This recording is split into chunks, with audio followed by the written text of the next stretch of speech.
प्रणाम सब गोटे के। हम शालिनी झा सबके बीच उपस्थित छी और एक सुंदर सन बिछड़ के गीत लग उपस्थित छी। तो सुनू अहाँ सब ई सुंदर सन बिछड़ गीत और केहन लागल से जरूर बताएब। धन्यवाद।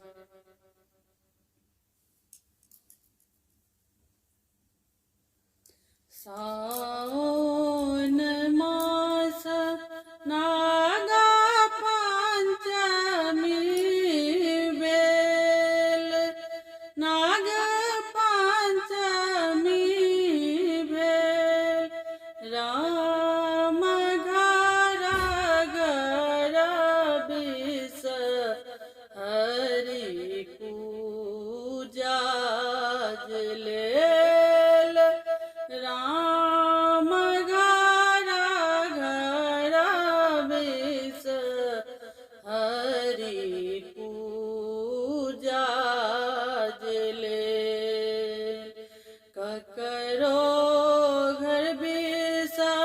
हरि दूध लाबलेल, ककरो घर बिस हरि दूध लाबलेल, राम ककरो घर बिस हरि खीर भोजन लेल, राम ककरो घर बिस हरि खीर भोजन लेल, पबनैतिन घर बिस हरि दूध लाबलेल, राम दूध लाबलेल, राम सेवक घर बिस हरि खीर भोजन लेल, राम सेवक घर बिस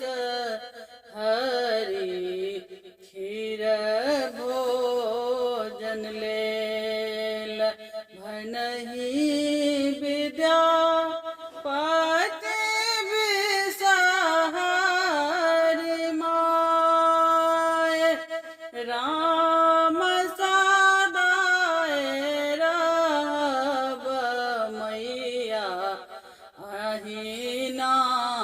दहिन, राम सदा रहब आहे मैया भेल दहिन, राम सदिखन रहब मैया भेल